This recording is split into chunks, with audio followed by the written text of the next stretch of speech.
I started to pursue this on a part-time basis during internship or residency process and found it fascinating, and eventually it became a full-time process.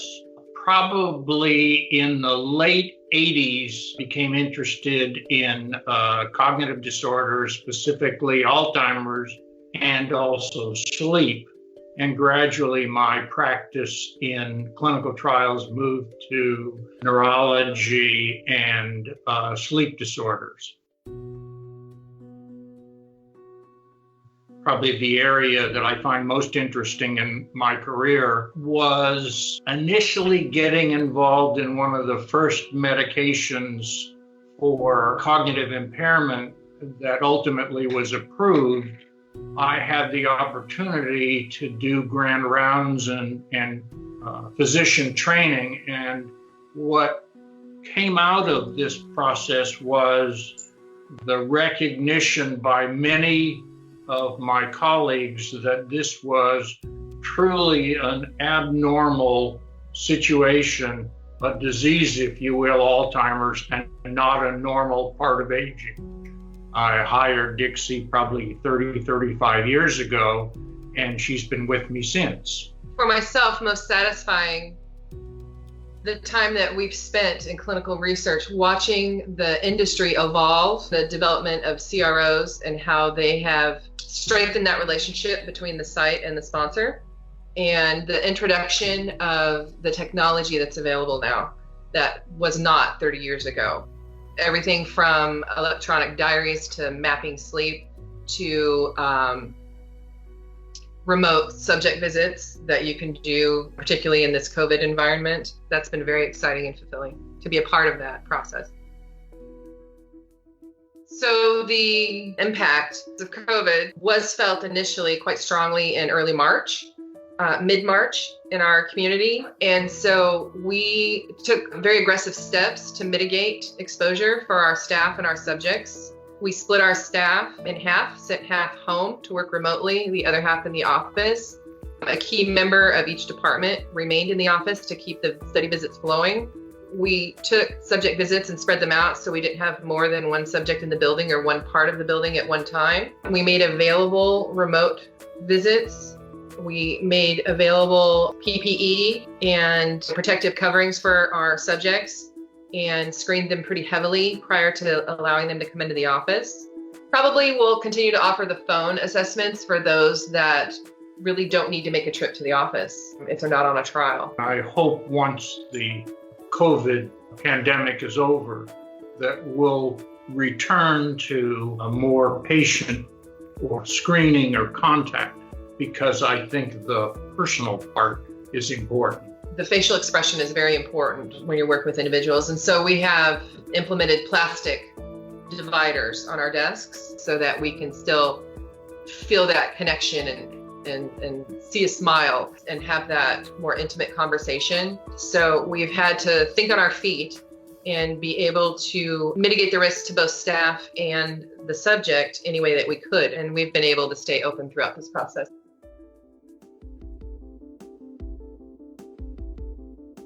I think AI and other technologies, which had a foothold long before COVID, have been strengthened by the process of social distancing, and there'll be more allowance for remote visits and other ways, I think, of gathering data without the patient contact that in some areas or at various times has been difficult for families.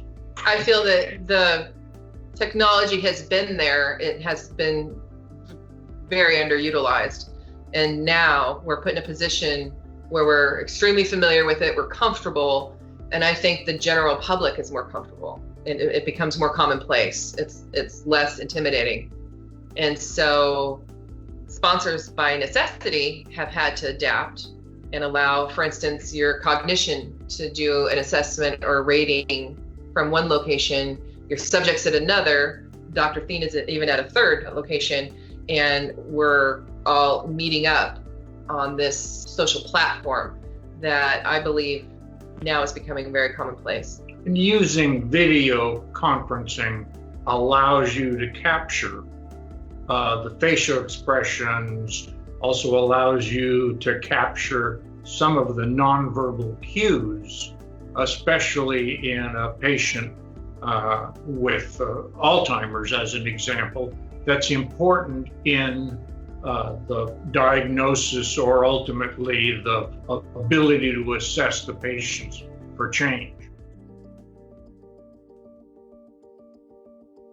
The relationship that a site has with a CRO is similar to one that one has with the sponsor if the CRO is truly a conduit and they can facilitate communication. Sometimes they're able to respond faster to a situation. There are probably great CROs and there are probably not so great CROs. There are CROs in learning, what I call virtual CROs. The CROs also can have at their fingertips, I think, staff that monitor and do things on a regular basis and can be very, I think, easy to work with. The thing that's important, I think that's most important, is that the CRO not look to impede the conversation and is really open to a site if they have questions or concerns to talk directly with the sponsor and to facilitate that process. I enjoy the relationship because I find that they organize the sponsor and they're aware of the site needs a little bit more. They're less clinically focused from my perspective, more administrative, and it tends to smooth the process a little bit more as far as startup and generally exchanging information and processing. I do appreciate CROs that assign an individual to the site and that person is a go-between and they're more available than working with a larger team. I appreciate having a single point of contact, I guess you could say. It makes that process run more smoothly. So you work more as a team member instead of someone sort of overseeing us. I prefer to think of them as a teammate in the process, in the research process. I think one of the things that's also important or very important is the consistency of the CRO staff and that the turnover be low. So if I've developed a relationship with a monitor, I can count on that monitor working through the entire project. And as an example, working with Clinilabs, not only have I found that the case, I've also developed a relationship that's carried on through other studies with the same monitor. Dr. Thein was saying we have some we like and some we don't like. We definitely have favorites, and Clinilab is one of our favorites for these reasons that we're mentioning. We feel there's consistency and we can reach out if we have questions on a different study, not always the same protocol, and just working for years with the same CRO becomes comfortable, and we sort of have a flow and definitely view them as teammates in our research endeavors. I think one of the most rewarding parts of working with Clinilabs has always been the availability not only of monitors and project coordinators and directors working on the project, but all the way up to the highest level. I know that there have been times in the past where I've actually reached out to Gary, who started the company, and Dr. Zammit has always been available when I've reached out with a concern, and I think he's been a gem.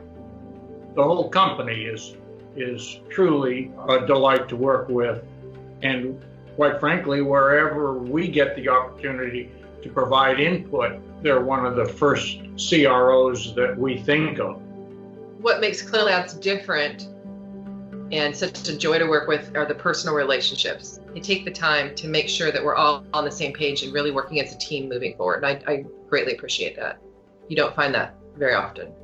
I think most of the staff at Clinilabs are tenured. They've risen up through the ranks, and they know research, and they're sensitive to issues that sites tend to bring to the table. The care for patients and the getting of answers that are necessary to conduct a trial, I think. Yeah, and I properly. Yeah, and I feel like the Clinilabs employees are definitely in the trenches with us. They're not removed. We've been working with Clinilabs now for 25 or 30 years, and I hope that we'll continue to work with them. They have the depth of knowledge and the staff that always makes them a valuable resource. I think patients need to consider research more and more as an option. It's not only where we get answers for things like COVID-19, which we're struggling with now, but in more complex diseases. You know, I've been working for almost 40 years in the field of research and have yet to find an answer for slowing Alzheimer's, as an example. And now, after many, many years in sleep research, I've seen the first drug that's going to be tested for sleep apnea instead of utilizing surgery or an appliance of some kind. And people, by participating in this, not only provide us answers, whether the trial is a success or failure, which is important, but also they're able to get sometimes the latest answers that help them with their disease. I don't believe you should limit yourself. I think subjects need to explore every available option.